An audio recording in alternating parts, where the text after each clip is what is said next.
not much new for him. He was right last night, that was done, but not much new for him. And Thayer is a powerful young man that has the ability to move those spots. And the fact that Juwan's coming along so well right now gives us the best opportunity to have Thayer move if that works out and give us the best opportunity.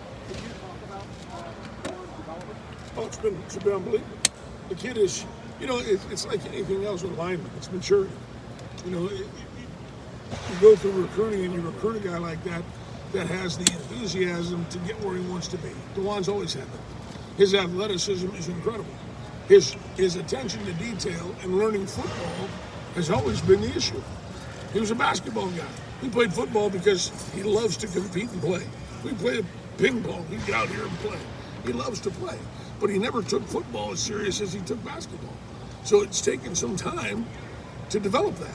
Now, his attention span's different. His attention to detail is different. His want to be great at football is totally different. And the fact that you've got a 370-pound man that can move.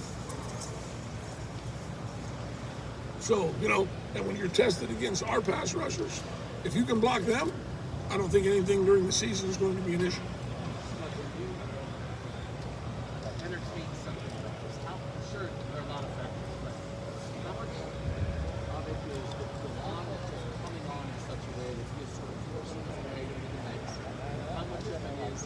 Maybe there's some uncertainty about the other options, maybe at left guard, and that maybe somebody hadn't seized the day there. What's the balance of why you maybe think of that? Number one of what you said is Juwan coming on.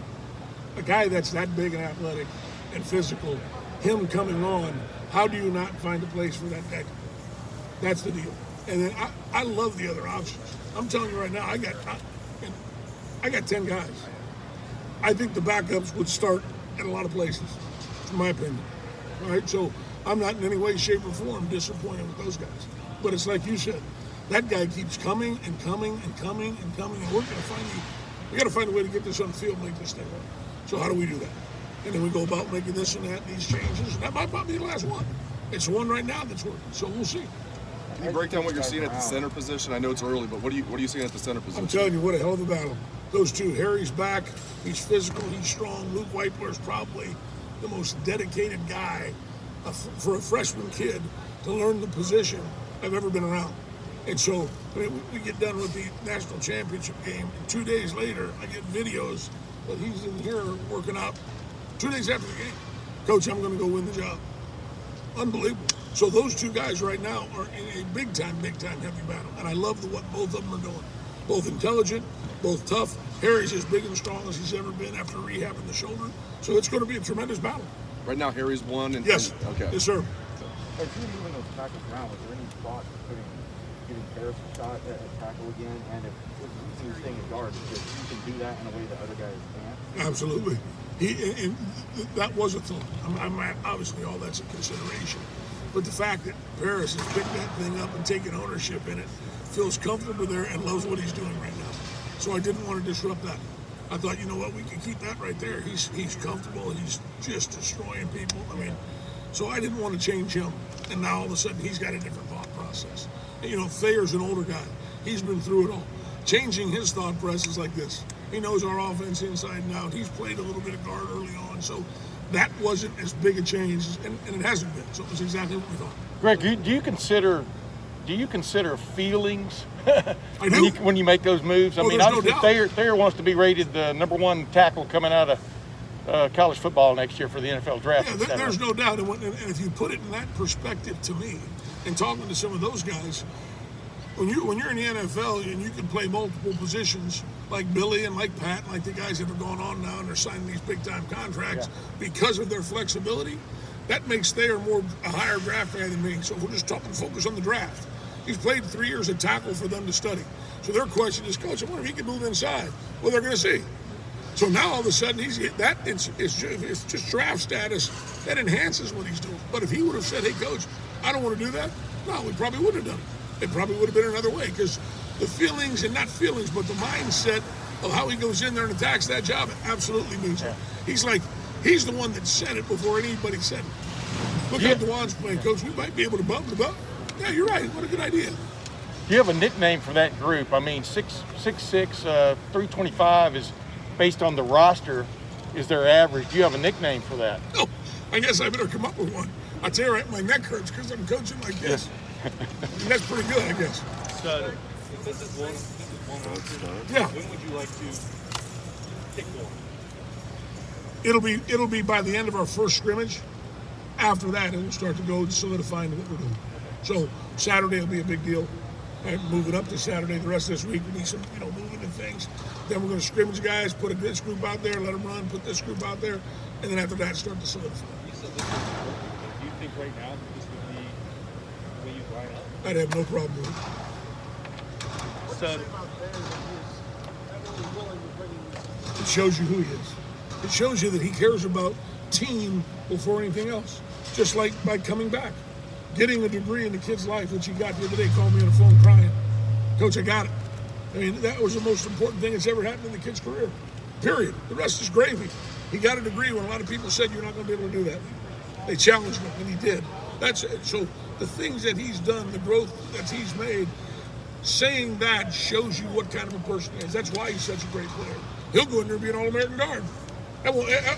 That's just like that, because that's how he takes things. And he wants more than anything else for this team to win. And for him to do something like that is unbelievable. Not surprised, not at all. That was my question. Yes, sir, not surprised. I was like, that's unbelievable, Faye. You're right. Maybe we think about that. I know guard. I know. Kind of the same thing with Paris Johnson. Like, not that he was a starter for 3 years like there, but #1 recruit in the nation, tackle, future NFL. People are projecting him high. He's more than willing to play guard. What does that say about Paris? Same thing. Those kids understand what it's about. It's not about them. It's about the team. And more so, they understand their position. They want to play. They want to play and they want to win. They want to be the best offensive line, so they care about each other more than they care about what position I'm playing. Because again, when you go to that next level, and on Sundays they dress 7 offensive linemen, guess what? If somebody's hurt, you better be able to go and play another spot. This enhances that. These guys can see that in their ability, and it helps in their development as an offensive lineman. How much does this line give maybe some comfort to a young quarterback trying to find his way? I would think the only thing that'd be a problem is throwing over him.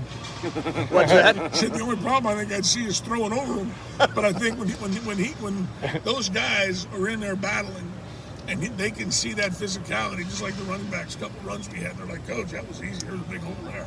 That gives those kids confidence. So now that quarterback doesn't have to worry about a couple other things. He can worry about what he's got to do. So I'm hoping it translates into giving them confidence. So one of the things that Update on a couple other players, Donovan Jackson, Jones, on others. Those two, they're playing tremendously. Out there right now, Donovan Jackson is unbelievable what he's done so far. He's running with the twos, hasn't skipped a beat. His athleticism and power and what he's done, unbelievable. Same thing with Matt. Matt went to center in the spring, started guards, been playing guard, and been playing really, really good. It still wouldn't surprise me if he started playing well and started as good as he's doing. So that's the difference. I got all those guys in there, and everybody knows. The good thing now is we're battling, and I'll move somebody. We're going to find the best guys. Go win a job if you want to win a job. It's that simple. And those two you mentioned, along with Fryer. Josh Fryer, his summer with Mick, he didn't even look like the same kid. He's 318 pounds now. He's another basketball player who's moving and playing tremendously. How do you get him some reps and work to play? There's some issues out there, but those kids are all busting their ass, and they want to play. And it's such a great group. Stud, I think you and Ryan have talked in the past about wanting to shore up interior pass protection. How Yep. does playing two guys who are tackles kind of by trade at guard help you with that? Well, technique-wise, I think they have, and they're taller guys. Now Thayer's not as tall as Paris is, but that was the initial moving those guys in there. They're both powerful kids. But what this has taught Paris is he has to play with a lot lower leverage than you have to play at a tackle, and he's done that. He's really, really got that down now. His pad level right now, coming off the ball, he's destroying people, because the difference of that is those guys have a little bit more quickness. So they're getting into the defensive lineman quicker than they like to. All right, guards are generally more powerful guys, and not that they're not more powerful, because they certainly are. But their ability to be quick off the ball and get into people is what I'm counting on being successful in their force. One of the reasons that you talked about that you wanted to keep Thayer and Nicholas Petit where they were back in the spring when you asked, is because you do have a young quarterback and you wanted to make sure that there was protection from veterans. Absolutely. I'm not asking you to evaluate the quarterbacks, because that's not what you do, but I guess what changed and how you maybe viewed that quarterback situation that made this all possible, that you might not have a DeJuan to, Sure. first year starter? Nothing changed except DeJuan's development. His summer of dedication, how he's worked and how he's moving and what he's done out here. I mean, when he sets in pass pro, believe me, there's nobody going around him. And they're not going through him. We got the best pass blockers in America that we go against every day. That's how I judge it. If we're sitting there and we're blocking those guys, I'm not worried about any game we play. And DeJuan right now has been dominant as a pass protector on that edge. And Nick was dominant last year as a pass protector on the edge. So it's not like that's weakened at all. I think it's strengthened. And now, like you said, the question about the interior part, now Thayer's in there. Now there's a 325-pound guard in there. That's going to be a big difference in the push and the firmness up front. Greg, you guys play Oregon in week 2. A lot of people consider Kayvon Thibodeau to be the best pass rusher in the country. Does that give you any pause at all about moving things around at tackle? Zero. Coach, No. thank you very much. So real quick, sorry, you said in the spring you just wanted to see more from Nick in terms of his power in the run game. Still, How's that coming along? It's coming along better.